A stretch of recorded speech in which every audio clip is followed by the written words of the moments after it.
Parente pode representar o condômino na Assembleia de Condomínio? Eu sou Márcio Paranhos, editor do Jornal do Síndico, e estamos iniciando mais um Comorar. Afinal, morar bem pode ser mais fácil que parece.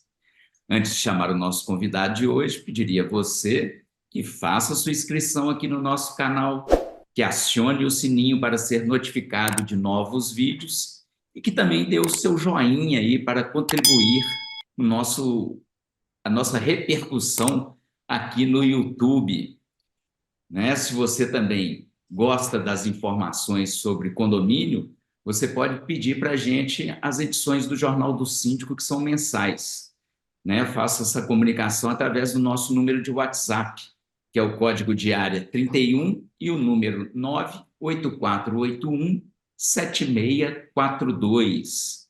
Hoje aqui com a gente recebemos aqui a presença do advogado especializado em direito condominial, professor e palestrante, Josimar Bezerra. Tudo bem, Josimar? Seja bem-vindo aqui ao Comorar.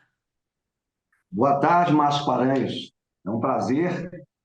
Aceitei esse convite com muita gratidão, porque o jornal é um jornal voltado para a área condominial, para instruir a performance dos síndicos. Então, é um prazer colaborar aí com o mercado condominial, com o direito condominial de uma forma geral.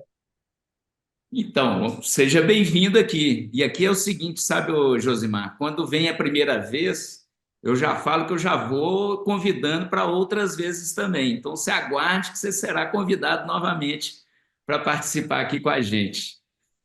E Será um prazer. E também, Josimar, aqui a gente sempre coloca dúvidas do cotidiano, né, da administração de um condomínio, coisas que o síndico vive, os condôminos, os moradores de uma forma geral. E a nossa dúvida de hoje é essa. Quer dizer, um parente pode representar o condômino numa assembleia de condomínio? Muito pertinente, Márcio, essa pergunta, porque é um assunto muito comum quando você confronta em algumas assembleias situações em que pessoas se apresentam dizendo que são representantes de determinadas unidades e não se qualificam da forma adequada, não se fazem representar da forma adequada. Primeiro, nós temos que entender que uma assembleia condominial é uma assembleia para a participação dos condôminos.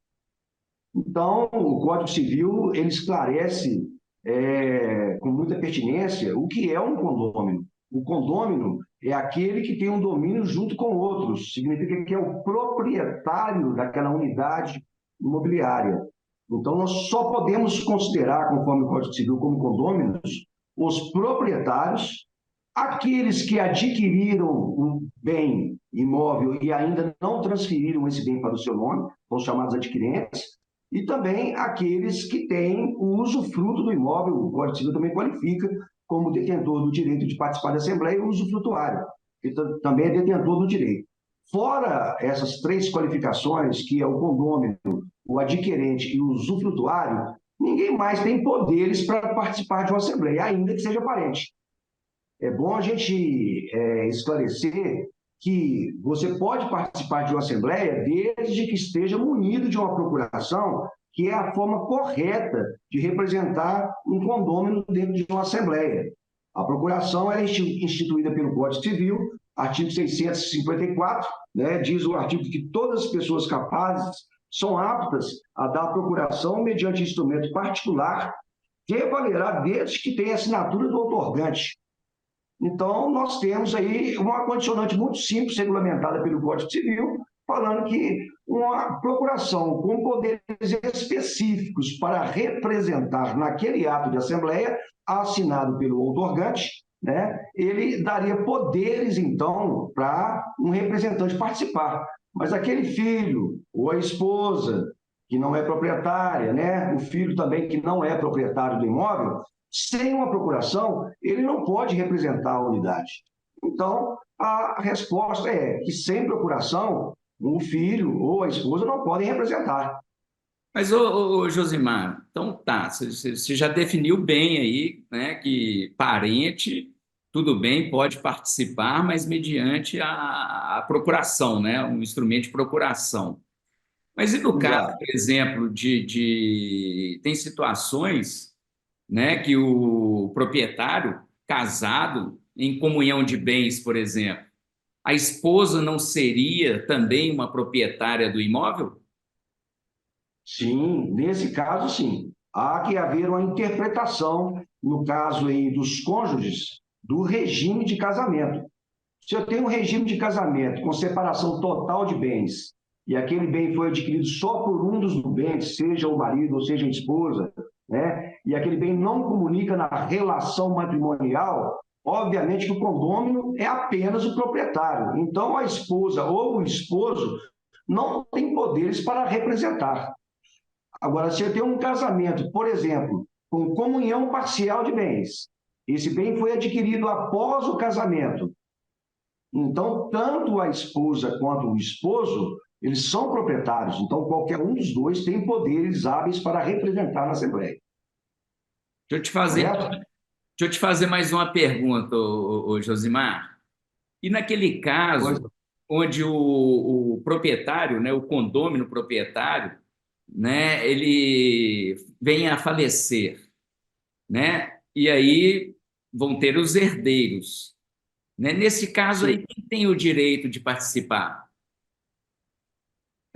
No caso de um falecimento, necessariamente, se o falecido tem um patrimônio, no caso era o condômino que faleceu, esse patrimônio imóvel ele tem que ser levado a uma regulamentação jurídica, que é a abertura de um inventário.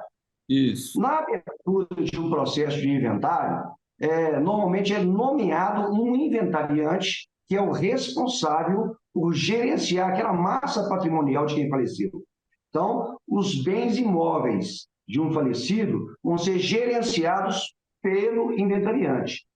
Portanto, o inventariante, com uma autorização judicial, como representante dos proprietários, ele pode participar da Assembleia, fazer todos os atos necessários para solucionar as pendências em relação à unidade dele e, inclusive, deliberar nas assembleias. Então, assim, quer dizer, enquanto nesse caso aí que a gente está falando agora por último, se o inventário ainda não foi aberto, então essa unidade não vai estar apta a ter um representante na Assembleia, né? Enquanto o inventário não ser aberto, for aberto. Correto. Interpretação, corretíssimo. Né? Existe um princípio no mundo jurídico que, quando a pessoa falece, automaticamente o patrimônio dela passa, né, no mundo espiritual, passa para os herdeiros, as pessoas que são descendentes ou ascendentes ou colaterais daquele falecido, passam a ter a propriedade. Só que essa propriedade tem que ser regulamentada juridicamente através de um instituto chamado inventário. E só com a concretização do inventário é que o patrimônio, de fato, vai passar legalmente para a propriedade. Enquanto não se tem a regulamentação da propriedade com o fim do inventário, tem-se que abrir o inventário, nomear um inventariante para representar o espólio.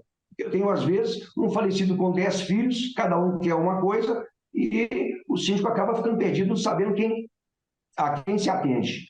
Na verdade, quem tem o poder de mando, quem tem o poder de decisão e que tem o poder de administração de um bem, de um espólio, dos bens de um espólio, é justamente o inventariante. Esse que tem que prestar contas com o juiz de tudo que foi feito durante o inventário.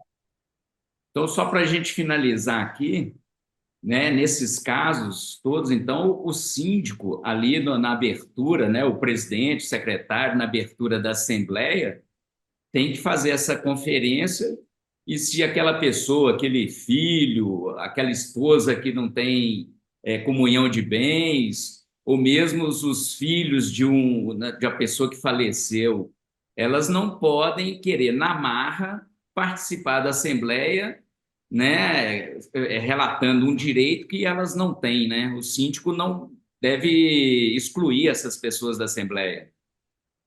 É verdade. Na marra nunca, né? Na marra não se pode fazer nada. O judiciário existe para isso. Se há dúvida, tem que recorrer ao judiciário.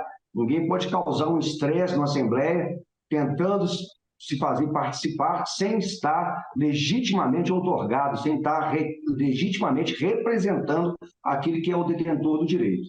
Então, o presidente de uma assembleia, ou o próprio síndico, ou o secretário ou secretária de uma assembleia condominial, deve sim, no início da assembleia, certificar todos os presentes, verificar a lista de presença, verificar quem está adimplente, quem está inadimplente, verificar quem é proprietário, quem não é, quem tem procuração, quem não tem, e observar esses detalhes em relação, por exemplo, a um caso onde houve um falecido que ainda não tem o inventário aberto, não tem um representante legal, então não pode participar, ou no caso em que tem inventariante com procuração ou com poderes, ou sem procuração, só tem um termo de inventariante, pode representar só com o termo de inventariante, né? Não precisa ter procuração dos outros herdeiros, porque ele representa os demais herdeiros.